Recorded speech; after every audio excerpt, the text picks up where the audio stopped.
Guys, ഞങ്ങൾ എബിൻ സാറിന്റെ വീടിന്റെ പുറകിലുള്ള ഒരു പുഴയിലേക്ക് പോവാണ്. എബിൻ സാറിന്റെ കുട്ടിയാണ് എൻ്റെ ഒക്കത്തിരിക്കുന്നത്. കുറേ നാൾ മുന്നെയാണ് ഞാൻ ഈ പുഴയിൽ പോയിട്ടുള്ളത്. അതുകൊണ്ട് തന്നെ ഇത്രയും ദൂരമുള്ള കാര്യം ഞാൻ മറന്നുപോയായിരുന്നു. ഈ തംസപ്പ് കാണിക്കുന്ന ആളുടെ ഒരു പാട്ട് ഞാൻ കേൾപ്പിച്ചേരട്ടെ.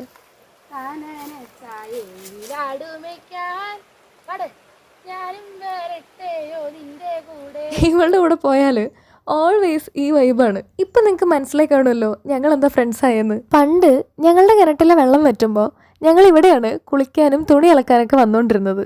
അതൊക്കെ ഞാൻ ചെറുതായിരിക്കുമ്പോഴാട്ടോ. കുറേ വർഷം കഴിഞ്ഞ് ഇവിടെ വന്നപ്പോൾ ഭയങ്കര ഒരു എക്സൈറ്റിംഗ് ഫീൽ ഉണ്ടായിരുന്നു എനിക്ക്. പക്ഷെ എന്നേക്കാളും ഈ പുഴയിൽ എക്സ്പീരിയൻസ്ഡ് ആയിട്ട് തോന്നിയത് എനിക്ക് മോനിക്കാനെയാണ്. ചാടി ചാടിയുള്ള പോക്ക് കണ്ടോ, ഒരു ഫോട്ടോ എടുക്കാനുള്ള പോക്കാണത്. അല്ലെങ്കിലും ഇങ്ങനത്തെ ബാക്ക്ഗ്രൗണ്ട് ഒക്കെ കാണുമ്പോൾ ആർക്കാ ഒന്ന് ഫോട്ടോ എടുക്കാൻ തോന്നാത്തെ. കുഞ്ഞുമണി നമ്മുടെ കൂടെ ഫുൾ ടൈം ഉണ്ടായിരുന്നു കേട്ടോ.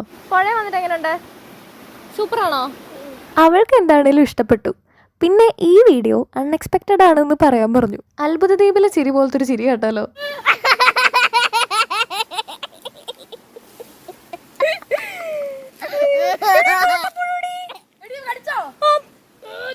അങ്ങനെ തോട്ടപ്പുഴുവിന്റെ കടി കിട്ടിയോണ്ട് ഞങ്ങൾ അവിടെ നിന്ന് വേഗം എസ്കേപ്പായി. ഈ വീഡിയോയുടെ ഫസ്റ്റ് പാർട്ട് കാണാത്തവരുണ്ടെങ്കിൽ താഴെ ഞാൻ മെൻഷൻ ചെയ്തിരിക്കുന്ന വീഡിയോ പോയി കണ്ടോളൂ കേട്ടോ. ടാറ്റാ.